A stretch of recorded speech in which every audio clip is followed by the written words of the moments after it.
Hello movie lovers, আজ আমি explain করব অনেক জনপ্রিয় একটি Korean movie train to Busan. মুভির পুরো গল্পটাই এক্সাইটমেন্টে ভরপুর হলেও শেষের অংশ এতটাই হৃদয় বিদারক যে আমি নিশ্চিত আপনি কেঁদে ফেলবেন। তো চলুন শুরু করা যাক। মুভির শুরুতেই শেয়ার মার্কেট কোম্পানির একজন ম্যানেজারকে দেখা যায় যার নাম শিওকু। সে তার জুনিয়র একজন কলিগকে অর্ডার দেয় বায়োটেক কেমিক্যাল কোম্পানির সব শেয়ার বিক্রি করে দিতে। তবে তার কলিগ সেই শেয়ার বিক্রি না করার পেছনে বিভিন্ন কারণ দেখায়, কিন্তু শিওকু তার সিদ্ধান্তে একদম অটল, তাই জুনিয়র কলিগের আর কিছুই করার নেই।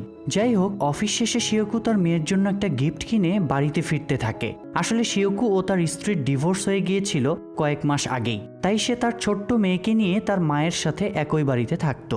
মূলত আজকে ছিল শিওকুর মেয়ে সুয়ানের জন্মদিন। শিওকু সুয়ানের জন্য কেনা গিফটটা নিয়ে তার সামনে হাজির হলে সুয়ান সেই গিফট দেখে খুশি না হয়ে বরং বেশি মন খারাপ করে ফেলে, কারণ একই ধরনের গিফট তার বাবা তাকে আগেও দিয়েছিল।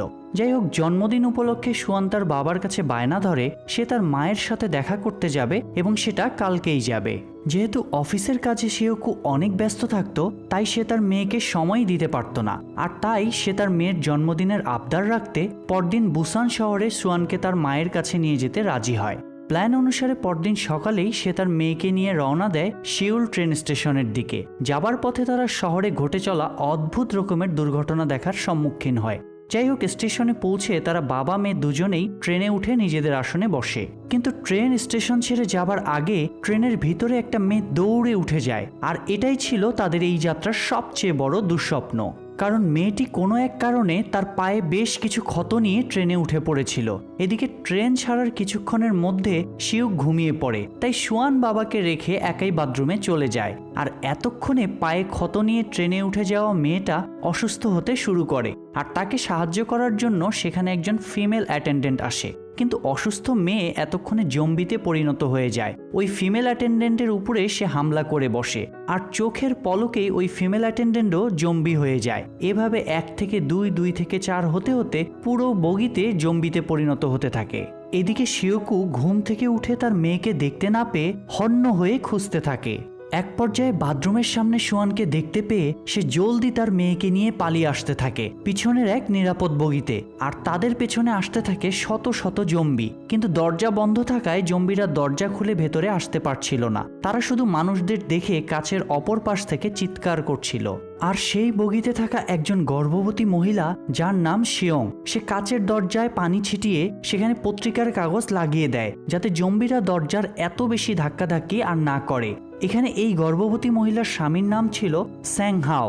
যাই হোক, পরিস্থিতি কিছুটা শান্ত হলে ট্রেনের চালক ট্রেনের ভেতরের রেডিওর মাধ্যমে সবার সাথে কমিউনিকেশন করে জানায় যে ট্রেন আসলে বুসান পর্যন্ত নিয়ে যাওয়া সম্ভব নয়।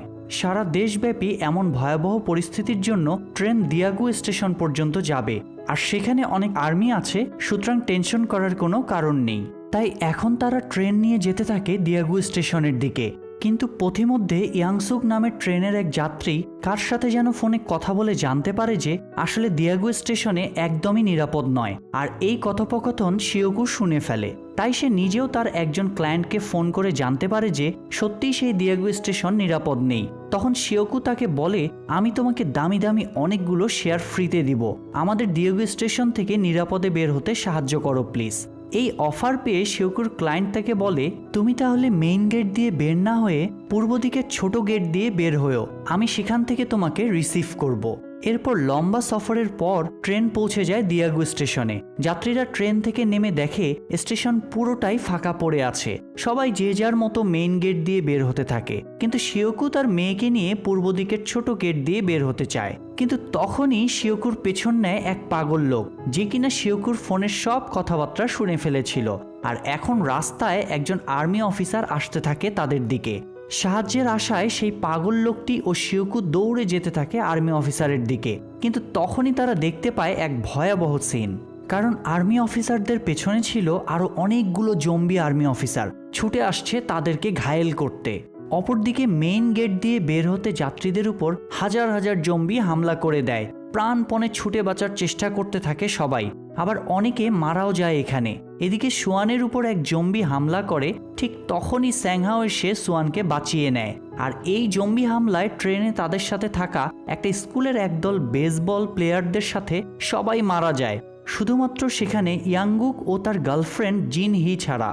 আর তখন শিওকু, স্যাং ও ইয়াংগুক মিলে অনেক সাহসিকতার সাথে জম্বিদেরকে আটকে দিয়ে বাকি যাত্রীদেরকে ট্রেনে ওঠার জন্য সাহায্য করতে থাকে। আর জীবন বাঁচাতে সুস্থ যাত্রীরা হুড়োহুড়ি করে এক একজন এক এক কামরায় ঢুকতে থাকে। এদিকে ট্রেনের চালক সেখানে সিওও ইয়াংসুকের সাথে আলোচনা করে যে বুসান শহরই একমাত্র নিরাপদ শহর যেখানে এখনো অবধি ইনফেকশন ছড়িয়ে পড়েনি, তাই তারা ট্রেন ছেড়ে দেয় বুসানের উদ্দেশ্যে। আর একদম শেষে দৌড়ে দৌড়ে ট্রেনে উঠে শিওকু, স্যাং ও ইয়াংগুক। ট্রেনে উঠে স্যাং নিজের স্ত্রীকে ফোন করে জানতে পারে তার গর্ভবতী স্ত্রী শিওকুর মেয়ে সুয়ানকে নিয়ে 13 নম্বর বগির একটা বাথরুমে আটকে আছে। এদিকে ইয়াংগুকও তার গার্লফ্রেন্ড জিনকে ফোন করে জানতে পারে সে একটি নিরাপদ বগিতেই আছে যেখানে তার সাথে আরো অনেকেই রয়েছে। তখন ইয়াংগুক জিনকে বলে আমরা তোমাদের বগিতে আসছি। জিন অনেক খুশি হয়ে বগিতে থাকা বাকিদের বলে আমার বন্ধুরা এখানে আসছে। কিন্তু ওই বগিতে থাকা সিও ইয়াংসুক বেশ স্বার্থপর মানুষ। সে বগির সবাইকে বলে আমরা এই নিরাপদ বগিতে বাইরের কাউকে ঢুকতে দিব না, কি গ্যারান্টি আছে যে ওরা আমাদের কামড়াবে না বা ইনফেক্টেড করবে না। যাই হোক, এদিকে শিওকু, স্যাং ও ইয়াংগুক প্রস্তুতি নিতে থাকে 13 নম্বর বগিতে যাওয়ার জন্য। তারা অনেক সাহস নিয়ে সামনে আসা জম্বিদের মেরে সামনে এগুতে থাকে। ঠিক তখনই ট্রেন চলে আসে একটা টানেলের ভেতরে। তারা তিনজন খেয়াল করে অন্ধকারের কারণে জম্বিরা আর কিছুই দেখতে পাচ্ছে না। আর এই সুযোগে তারা দ্রুত পৌঁছে যায় 13 নম্বর বগিতে। এখন তারা সেখানে থাকা স্যাংয়ের স্ত্রী শিয়ং, শিউকের মেয়ে সুয়ান ও একজন বৃদ্ধ মহিলাকে নিয়ে নিরাপদ বগির দিকে এগিয়ে আসতে থাকে। কিন্তু তখনই সেই বগিতে থাকা পাগল লোকটিকে বাঁচাতে গিয়ে শিওকু পড়ে যায় জম্বিদের চোখে। তারা দৌড়ে চলে আসে নিরাপদ বগিতে, কিন্তু দরজা পুরোপুরি বন্ধের আগেই জম্বিরা তাদের হাত পা মাথা ঢুকিয়ে দরজা আটকে দেয়। স্যাং কোনো রকমে তার সর্বশক্তি দিয়ে দরজা ধরে রাখে, আর শিওকু লড়াই করছিল জম্বিদের সাথে। এর ঠিক অপর পাশের বগিতেই ছিল বাকি সুস্থ মানুষগুলো। তখন ইয়াংগুক চিৎকার করে দরজা খুলতে বললেও কেউ কোনো সাড়া দেয় না। উল্টো ইয়াংগুকের গার্লফ্রেন্ড জিনের মুখ চেপে ধরে রাখে এবং দরজা আরও শক্ত করে লাগিয়ে দেয়। ইয়াংগুক রাগ হয়ে তার হাতে থাকা বেসবলের ব্যাট দিয়ে দরজায় আঘাত করতে থাকে এবং নিজেদের জীবন বাঁচানোর শেষ চেষ্টা করতে থাকে।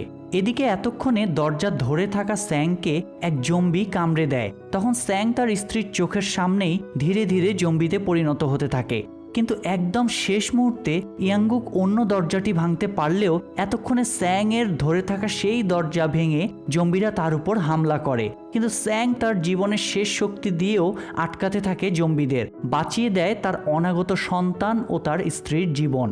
এরপর কোনো রকমে তাদের কয়েকজন নিরাপদ বগিতে পৌঁছতে পারলেও তাদের সাথে থাকা বৃদ্ধ মহিলাটি ও স্যাং জম্বিদের হাতেই মারা যায়। তাই নিরাপদ বগিতে শিওকু সিওও ইয়াংসুককে মারতে শুরু করে এবং বলে তোমার জন্যই তারা দুজন মারা গেল, তুমি আগে দরজা খুললে তারা তাহলে বেঁচে যেত।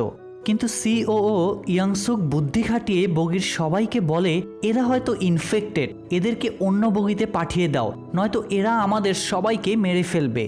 তখন সেই বগিতে থাকা সবাই এক হয়ে বগিতে ঢুকা শিওকু, তার মেয়ে সুয়ান, স্যাংয়ের গর্ভবতী স্ত্রী, পাগল লোকটি ও ইয়াংগুককে অন্য বগিতে যেতে বলে। তখন জিন ইয়াংগুককে বলে আমিও তোমাদের সাথে যেতে চাই। এরপর তারা 6 জনে মিলে চলে যায় পাশের একটা বগিতে। তবে নিরাপদ বগিতে থাকা একজন মহিলাকে দেখে খুব আপসেট লাগছিল। মূলত এই বগিতে আসার আগে স্যাংয়ের সাথে যে বৃদ্ধ মহিলাটি জম্বিদের হাতে মারা গিয়েছিল সে ছিল তারই আপন বোন। এই মহিলাটি বুঝতে পারে এই বগিতে থাকা স্বার্থপর লোকগুলোর জন্যই তার বোনের এমন মৃত্যু হয়েছে। তাই মহিলাটি এই বগির স্বার্থপর লোকগুলোকে উচিত শিক্ষা নিজেই চোখের সামনে দেওয়ার জন্য সেই জম্বি ভর্তি কামরার দরজা খুলে দেয়। আর মুহূর্তেই তাদের উপর নেমে আসে এক ভয়াবহ ধ্বংসলীলা, আর মারা যায় ওই বগির প্রায় সবাই। হঠাৎ ট্রেনটি থেমে যায়। ট্রেনের চালক ইন্টারকমে বলে সামনের রেল লাইন নষ্ট হয়ে গিয়েছে, এই ট্রেন দিয়ে আর যাওয়া যাবে না, আমি বাঁ দিকের একটা ট্রেন নিয়ে বুসানে যাব, তাই যারা আমার কথা শুনতে ও বুঝতে পারছো তারা ওই ট্রেনে দ্রুত চলে আসো। তখন দেখা যায় ধ্বংসলীলা চলা ওই বগির ওয়াশরুমে সিওও ইয়াংসুক এবং একজন ট্রেন কর্মকর্তা লুকিয়েছিল। তারা ট্রেন চালকের ওই ঘোষণা শুনে ইয়াংসুক ট্রেন কর্মকর্তাকে জম্বিদের দিকে ধাক্কা দিয়ে নিজে পালাতে থাকে। আর এদিকে বেঁচে যাওয়া শিওকু ও অন্যান্যরা বাঁ দিকের ওই ট্রেনে উঠতে যাচ্ছিল। তখন হঠাৎ একটা জ্বলন্ত ট্রেন এসে তাদের ট্রেনের সাথে অ্যাক্সিডেন্ট করে, যার কারণে তারা ভয় পেয়ে যে যার মতো ছুটতে থাকে। এরপর দেখা যায় ইয়াংগুক ও জিন বাঁদিকের ওই ট্রেনে যাওয়ার জন্য একটা ট্রেনের দরজা খোলার চেষ্টা করছিল আপ্রাণভাবে, কিন্তু হঠাৎ সেই বগিতে পেছন দিক দিয়ে সেই স্বার্থপর লোকটি মানে ইয়াংসুক চলে আসে এবং জিনকে ধাক্কা দিয়ে জম্বিদের সামনে ফেলে দেয় আর নিজে সেখান থেকে পালিয়ে চলে যায়। কিন্তু ইয়াংগুক তার গার্লফ্রেন্ড জিনকে এই অবস্থাতেও ছেড়ে যেতে চায় না। সে জানে তার গার্লফ্রেন্ড এখন জম্বি হয়ে যাবে, তারপরও সে তার সাথেই থাকে। এক পর্যায়ে জিন জম্বিতে পরিণত হয়ে যায় এবং ইয়াংগুককেও কামড়ে দেয় এবং তাদের দুজনের যাত্রা এখানেই শেষ হয়ে যায়। এদিকে সিও ইয়াংসুক নিজেকে বাঁচাতে নিরাপদ ট্রেনের দিকে প্রাণপণে দৌড়তে থাকে, কিন্তু লোকটির পা মচকে রেল লাইনের উপরে পড়ে যায়। এটি দেখে সরল মনে তাকে সাহায্য করতে আসে ট্রেনের চালক, কিন্তু নিজে একটা কামড় খাওয়ার পরেও ইয়াংসুক ট্রেনের চালককে ধাক্কা দিয়ে ফেলে দেয় জম্বিদের মাঝে আর নিজে দৌড়তে দৌড়তে বাঁদিকের ট্রেনে উঠে পড়ে আর বেচারা ট্রেনের চালক এখানেই মারা যায়। অপরদিকে এখন সিওকুকে দেখানো হয় তারা চারজন এখন এমন একটা জায়গায় আটকে পড়েছে যেখানে তাদের উপরে পড়ে আছে জম্বি ভর্তি একটা ট্রেন। জীবন হাতে নিয়ে সিওকু কোনো রকমে তার মেয়ে ও স্যাংয়ের গর্ভবতী স্ত্রীকে নিয়ে বেরোতে থাকে, কিন্তু হঠাৎই তাদের উপরে থাকা ট্রেনের সেই বগির কাঁচ ভেঙে সব জম্বি তাদের উপর পড়তে থাকে। এটি দেখে সেই পাগল লোকটি নিজের জীবন জম্বিদের হাতে উৎসর্গ করে দেয় আর বাঁচিয়ে দেয় বাবা, মেয়ে ও স্যাংয়ের গর্ভবতী স্ত্রীকে। তারা তিনজন দৌড়ে সেই বুসানগামী ট্রেনকে ধরে ফেলে, কিন্তু জম্বিরা কোনোভাবেই তাদের পেছন ছাড়ে না। একসাথে শত শত জম্বি পিছু নেয় তাদের। ট্রেনের পিছন ধরে তারা সবাই ঝুলতে থাকে এবং এতগুলো জম্বি একসাথে থাকায় ট্রেনের স্পিড কমতে থাকে। অনেক চেষ্টা করে শিওকু জম্বিদের হাতে লাথি দিয়ে দিয়ে ট্রেনকে মুক্ত করে ফেলে, কিন্তু শিওকু ট্রেন চালকের রুমে গিয়ে দেখে সিওও ইয়াংসুক এতক্ষণে জম্বিতে পরিণত হয়ে গিয়েছে।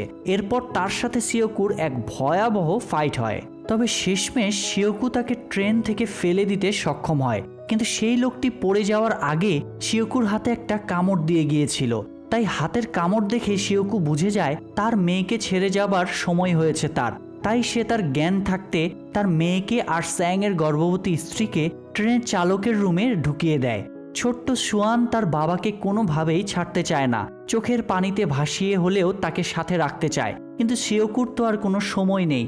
শেষে তার মেয়েকে ছেড়ে ট্রেনের একদম শেষ প্রান্তে এসে পড়ে। এক পাশে মেয়ের আর্তনাদ আর আরেক পাশে জম্বি হতে থাকা বাবার কষ্ট। শিওকু এমন সময় মনে করতে থাকে তার মেয়েকে প্রথমবার কোলে নেওয়ার কথা, একটু একটু করে বড় করার কথা, আর এসব স্মৃতি মনে করতে করতে সে লাফ দেয় ট্রেন থেকে। নিজের মেয়েকে বাঁচাতে বিসর্জন দেয় তার নিজের জীবন। এরপর দেখা যায় ট্রেন পৌঁছে গিয়েছে বুসানের স্টেশনে। সেখানে আর্মিরা দেয়াল তুলে বন্দুক নিয়ে বসেছিল। তারা প্রথমে তাদেরকে জম্বি ভেবে শুট করে দিতে চাইলেও পরে তারা দেখতে পায় এই দুজন আসলে মানুষ। সুয়ান তার বাবাকে হারানোর কষ্টে মনে গান গেয়ে চলেছিল। আর্মিরা তখন তাদেরকে সুস্থ মানুষ হিসেবে বুঝতে পেরে তাদেরকে বাঁচিয়ে নেয়। গল্পটা এখানেই শেষ, তবে ভাইরাস ছড়ানোর ঘটনা ঘটে ঠিক যেভাবে তা হলো সিনেমার শুরুতে শিওকু অতিরিক্ত লাভের আশায় বায়োটেক কোম্পানির সব শেয়ার বিক্রি করে দিয়েছিল, আর তখন সেই কোম্পানিটি ভয়াবহ লসের সম্মুখীন হয়। মূলত ওই কোম্পানিটি তখন এক ভয়ানক ভাইরাস নিয়ে কাজ করছিল, আর লসের কারণে তারা ওই ভয়ানক ভাইরাসের প্রজেক্টের জন্য তেমন কোনো টাকা খরচ করতে পারেনি। ফলে তাদের ভাইরাস লিক হয়ে যায়, আর এভাবেই পরবর্তীতে ঘটনাগুলো ঘটতে থাকে।